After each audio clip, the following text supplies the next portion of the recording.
Hello everyone, my name is Cat Oriel of Forbes Breaking News, and today I'm here with Congressman Wesley Hunt of Texas. Congressman, thanks so much for allowing us to come to your office. Thank you, and thank you for having me. Welcome. Yeah, of course. So you're a freshman rep and one of the freshest faces in Congress, a rising star. And before we get into how your first year in office is going, can you tell me a little bit about your background and how that led you to where you are today? Sure. So, where it starts for the Hunt family is in the military. I come from a military family.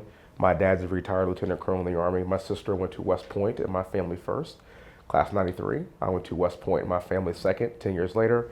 My brother is also a West Point graduate. He's class of 2005. I'm class of 2004. So there's about 60 years worth of military service just in my immediate family. So you can imagine that service to my family is a very big deal.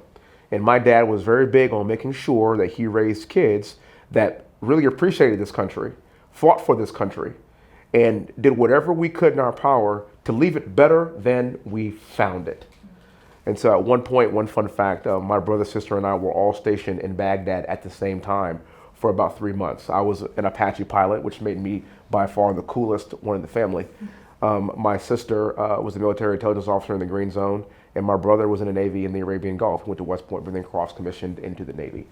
And so that kind of service and sacrifice is what it takes to preserve our values and our way of life. And so when everybody asks me, Wesley, why would you go to Congress? Or why would you want to go to the swamp? I get asked that a lot. Is really one of the mandates of my parents, the home that I grew up in, and appreciation of this country, and continuing to find ways to serve this country, even if you're not flying an Apache in Baghdad. And this is what I call kind of my next deployment in my service to my country. Yeah, I love the work of Angela Duckworth, the psychologist who says grit is one of the most important factors of surviving the military academy. Yes. And so I'm wondering what your parents were feeding you guys that they were able to have 3 kids. You mentioned a little bit, your dad instilled that in you, but what do you think the characteristic was between you and your siblings? Was it grit? Was it something else that your parents instilled in you? Yes, so my dad, being the colonel that he was, he had a whiteboard in our house. And on this whiteboard, he would put all of our chores up and all things that we need to do for the day, make your bed, do the dishes, all that kind of stuff. And above that whiteboard, on top of it, it said, God plus education equals success. And so I grew up in a very religious house. Grew up in a Baptist church, and it was the importance of making sure that you trusted God to order your steps, but also you got a good education. And then you will be successful in this country, no matter what you look like, no matter where you come from. If you have those 2 things, you will be successful. And so, again, all 3 of us went to West Point. My sister got her master's degree in applied mathematics and was a West Point instructor when my brother and I were both cadets. My brother went to Harvard Business School. I went to Cornell University, earned 3 master's degrees in 4 years at Cornell, MBA, Master's of Public Administration, and a Master's in Industrial and Labor Relations. And so when you combine military service, God, and education, it's a recipe for success in this country.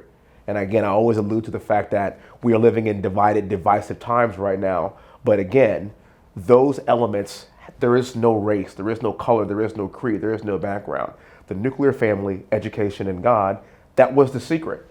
And look, we live in a constitutional republic right now that's based on democratic values, but my house growing up was not a democracy.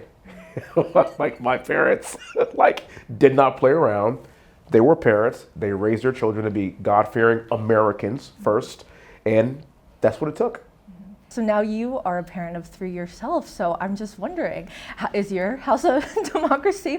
And what kind of values are you instilling in your kids? Are all 3 of them going to go to West Point as well? I'm not going to push my kids to go to West Point. I want them to go wherever they want to go. But those same values that I grew up with, I am absolutely instilling in my house. And I call them good conservative values, but also this is good old-fashioned parenting. But the good thing about it is this, my parents are still alive. And right now, today's Tuesday. Every Tuesday, they pick the girls up from school, a 5-year-old, 3-year-old, and a 1-year-old little boy. And every Tuesday, they pick up the girls from preschool, and then they go get some Hunt tutelage. They go get some of what my parents instilled in us. My parents are also instilling in them. And every Tuesday and Wednesday, they get to go spend time with the grandparents. And they're learning, they're going to church, they're learning about God, they're learning how to read and study, and also do a bunch of fun activities. But I get to see my parents pour into them, and I tell you what, it's a huge blessing. I'm wondering the moment that, you decided to run for Congress. Was it your parents, your family? Like, who first told you you should consider running? It was my brother, actually. My brother's my best friend. We're 10 months apart. And when I decided to run for office, I called my brother up, and also this gentleman standing over here in the corner, and gave him a call. And Who's the gentleman's? This is my comms director, my best friend, and a guy that I've known 15 years, who's been on this journey with me the entire time. And we were just talking about, hey, this is an open seat now. Well, it's not an open seat. A long-term incumbent lost, and I said, I think it's time for me to get back into the fight. And my brother was my first phone call. Actually, my parents were shocked. They were like, "Why? Where's this coming from?" They didn't really see it coming. Not right now. They thought maybe later on in life. But opportunity struck, and here we are. So I'm assuming you're talking about 2020. Yes. When you made that first decision. Yes. But then you lost to Lizzie Fletcher, who Yes. is serving in that seat still currently. So what encouraged you to run again in 2022? So that's always a test about grit. You talk about grit, and losing that first election in 2020 was a real gut punch, because I don't lose much, and I don't like losing. Losing is terrible. But you learn a lot when you lose. You learn a lot about yourself. You learn a lot about, again, your grit and how bad do you want to do this and how bad do you want it. Now, when I lost, unbeknownst to me, every 10 years, we do a census in this country, and Texas got 2 new congressional districts. And it just so happened that one of them was drawn right in Harris County, where half of the district that I ran against Lizzie happened to be in. And so it just kind of made sense for me to get back into the saddle, get back to work, and get after that next election. It was a 9-person primary. We avoided a runoff, obviously, for a new seat, and then we ended up beating our Democratic opponent by almost 30 points. But one thing I like to talk about my district is this. It's a white majority district in a suburb of Houston, Texas. And in that primary, I ran against 9 white guys and beat them all by 30 points. And then I ran against a white Democrat and beat him by almost 30 points. It's a district that President Trump would have won by about 25 points. So I always like to articulate that in a sense of, that's the Houston, Texas that I know and love. And I've been black for my entire life. And I'm here to tell you that my district is judging me not by the color of my skin, but by the content of my character. That's the America that I know. And if you ask a lot of people on the left, they think that guys like me don't exist, but we do. We're alive and well. Yeah, so now I'm curious to hear about your district. What are the issues, most important to your constituents? What is keeping you awake at night? And what do you find that the issues are that are most pressing to you and your constituents? Energy, energy, energy. So in my district is what's known as the energy corridor. And Houston is loosely known as being the energy capital of the world. Just about every single major energy company in the world has some kind of play in the greater Houston area. And there's a long stretch of highway down I-10. It's called the Energy Corridor, and it's tantamount to like Silicon Valley for tech, or Wall Street in New York for finance. This is the energy capital of the world, which makes me the energy congressman of the entire world. I thought you were going to say energy king. I can make some adjustments. I might take that with me. The energy king of the world, I'll take that. But energy is a very big deal. If you could imagine, every single job in my district is in some way tangentially related to the oil and gas industry, the hospitality industry, food and beverage industry, obviously energy, entertainment, you name it. It all feeds off that one cash cow for us, and that's why I'm all in for energy and all in for good, sound energy policy. What has the Republican majority done in that regards? Well, we did pass H.R. 1. And what we've watched is this administration from day one, by killing the Keystone XL pipeline, over-regulating through FERC and the EPA, and basically they're taking the approach of destroying the oil and gas and energy industry in this country, while at the same time we are empowering Vladimir Putin and Venezuela and Iran and other rogue nations, where really, as President Trump said, we're sitting on liquid gold right now. Why aren't we using it? And I want to make this note. We are a country that does this cleaner and safer and better than any other country in the world. And it's not even close. We need to make sure that we unleash American energy, not just for our allies, but for us too. and to make sure that we have affordable energy that we can rely upon in the future. And look, I'm all for solar when the sun is shining and wind turbines when the wind is blowing. That's great. That's great. But we have to have redundancies. We have so many resources that are right at our feet. Why aren't we using them to the fullest extent? And that's what I'm fighting for. Is there anything that you think that the Biden administration has done well when it comes to energy? Actually, no. Really? No. I cannot think of a single thing that I've looked at the Biden administration and said kudos. And here's why. Everything that they do is an attempt to pick winners and losers. And so if you're going to encourage a company to go greener, if you will, then you should also allow oil and gas companies that also want to get a little bit greener or implement some policies in their own personal company that makes them more environmentally friendly. They should be rewarded just like everybody else. The federal government does not pick winners and losers. And what I am watching from this administration is every single day the government stepping in and picking winners and losers. That's not what a capitalist society is built upon. So if Joe Biden is to get another 4 more years, how do you hope that they would be able to work with Republicans if you maintain the majority on this issue? Well, let's hope that doesn't happen, number one. So that's why we have a pretty big election coming up here in 2024 this year, here in November. And I tell you what, this is a make or break one for us. I like to think positively. I want to think that we're going to do very well in November. President Trump will be our president. But to answer your question, we're going to continue to do in this office what we always do, and that is, look, we have divided government. There's a Democrat president, Democrat Senate. At the end of the day, what can we do from this office to impact my district? And to date, this office has gotten over $50 billion to the oil and gas industry because my chief of staff and I worked tirelessly with the EPA and with FERC to release some permits that had been held up by this current administration. And if we can implement that just from one office, even if Joe Biden is there or not, that's what we can do. And I can assure you, especially for my district, Congressional District 38, Houston, Texas, I will continue to fight tirelessly for the industry. So I'm curious about other topics that you're interested in. You serve on a lot of important committees, including the House Judiciary Committee. So I also do want to ask, is there anything that, being in Congress has really surprised you? In your first year, I think a lot of people don't really know what the experience is like for a congressman. So I'm just curious if there's anything that has been a little bit different than you would have thought. And also the work that you're doing on House Judiciary. I know there's a big hearing coming up tomorrow for House oversight in the Biden impeachment probe. So if you could talk a little bit about where that stands as well. Sure. Last year I flew on 118 separate flights. Lots and lots of travel back and forth from here to Houston. Mostly United, actually. Oh, okay. We have 6 United flights per day. I'm very, very fortunate. It's a 2.5-hour flight direct every time. I'm very, very blessed to have that. Imagine if you lived in, my wife is from a small town in Iowa. It would take all day to get back to Iowa. But for me, it's a 2.5-hour flight, lots of flights. And it was my goal to make sure that my family and my children knew who I was, even though this was my first year in Congress. My first week in Congress, my son was born. And as a combat veteran, military guy, I recall many a day where we would return home after a long deployment, and there were a lot of kids that didn't recognize their fathers. And for me, my family is first, and I wanted to make sure that my little boy knew who his father was when I walked in the room, and I wasn't going to be a stranger. And so, mission accomplished. Little Willie knows exactly who I am, and I love every second of it.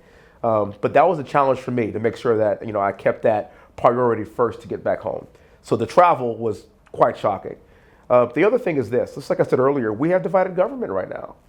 Republicans, we don't have the Senate and we don't have the presidency. And so it's up to our office to find ways to cut through the gridlock that may not be from a legislative standpoint. And that means signing on the letters here and there. That means putting pressure on certain agencies when projects are done well. That means us getting engaged and getting on the phone and making phone calls to the right people to move things along. That means procuring projects for my district back at home. And quite frankly, it's been one of the best years of my entire life. I love this job. But you cannot allow yourself to get bogged down by how divided we are right now, because that's the nature of the beast. Not much is going to happen right now in this country from a legislative standpoint. We have a 2-seat majority in the House. and you don't have the Senate, you don't have the presidency. So focus on what you can control, and that's what I've been able to do. Well, I think a lot of people might hear that, and when you say divided government, some people from the outside might think that the Republican Party itself is a little bit divided right now. Is that a fair assessment? The whole country is divided right now. And to answer your question, of course, I mean, when you have, I mean, our Speaker of the House, I mean, initially Kevin McCarthy took him 15 votes to become the Speaker. I mean, that's by definition divided. And you only have at that time, a 4-seat majority. Now with retirements, a 2-seat majority. And so, yeah, I would totally agree with that. But as you can see, too, the country's divided. And I tell people this a lot, too. You get the government you vote for. I think that the American public wanted some gridlock right now. And if you look at the way our Constitution was written and how it was set up, and our founding fathers, sometimes gridlock is good. And I think there are some benefits that we have seen to some of the infighting and some of what a lot of people would say the bickering amongst us here in Washington. That's actually a part of the process that is the American experiment. And while it might be messy, it's better than everywhere. It's better than anywhere else in the entire world. Mm-hmm. Well, so as a rising star in the Republican Party, like I've said, and there's a poster behind me, the New York Times has also called you that as well. So where do you think the Republican Party needs to go from here? What I want to be is the party that focuses on what it means to be an American. That is it. No more dividing along, race, gender, religion, color, creed, none of that stuff.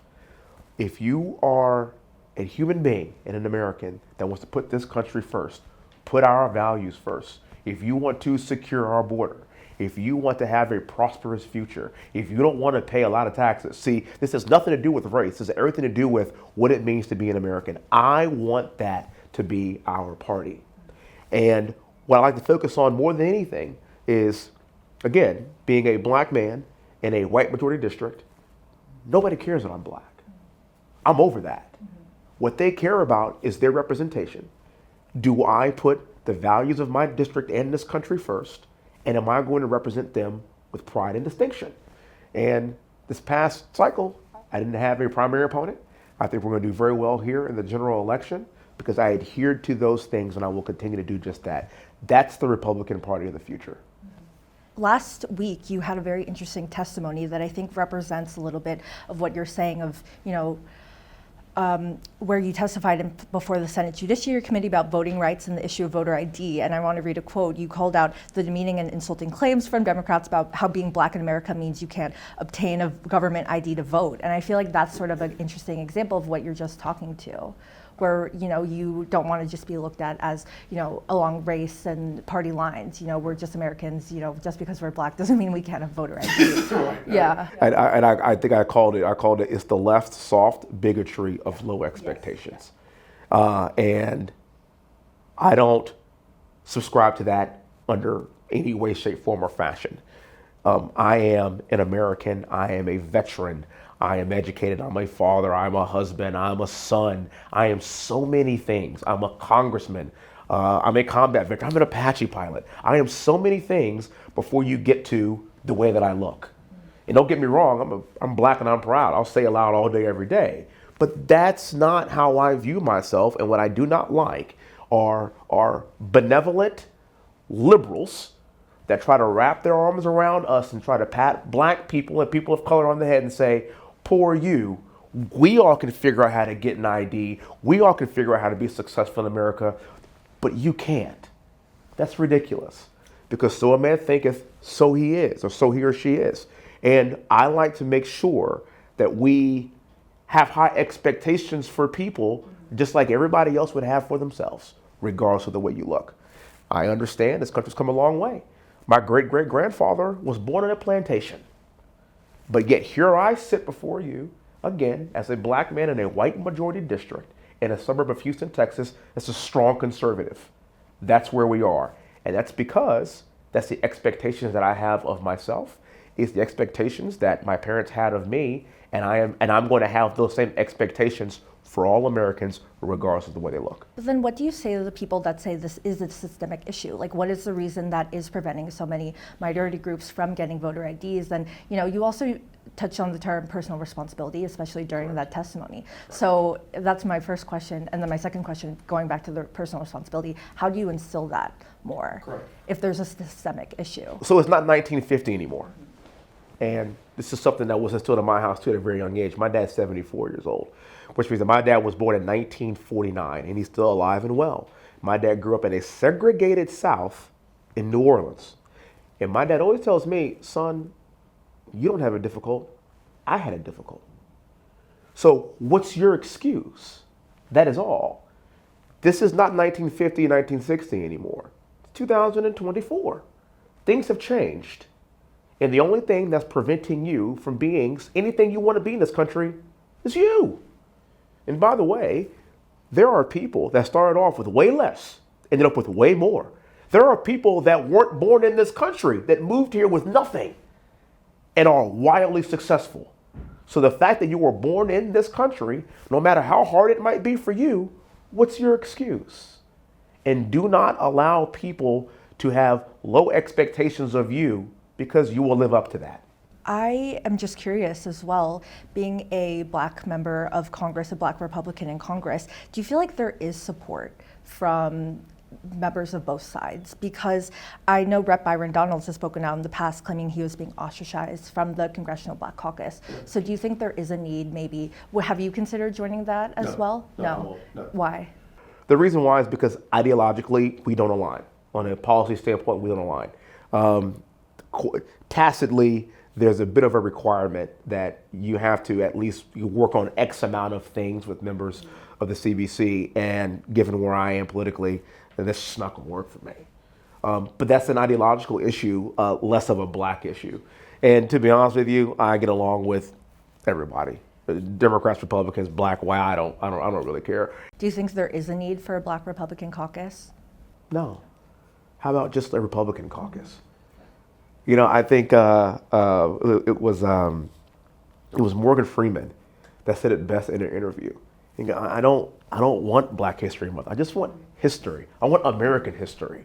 I want us to be ingrained, to be inculcated in the very fabric of the country holistically.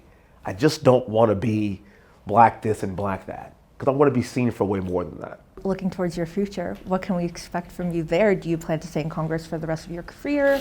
Want to be chair one day? Want to be leadership, governor? What is your future? I have a 1-year-old little boy, so I'm on the clock here. I'm on the clock. I'm giving myself 10 years doing this maximum. Because if you give yourself a limit, a time limit, it forces you to be more efficient, it forces you to be more ambitious, and it forces you to do more than if you had an unlimited amount of time in a position.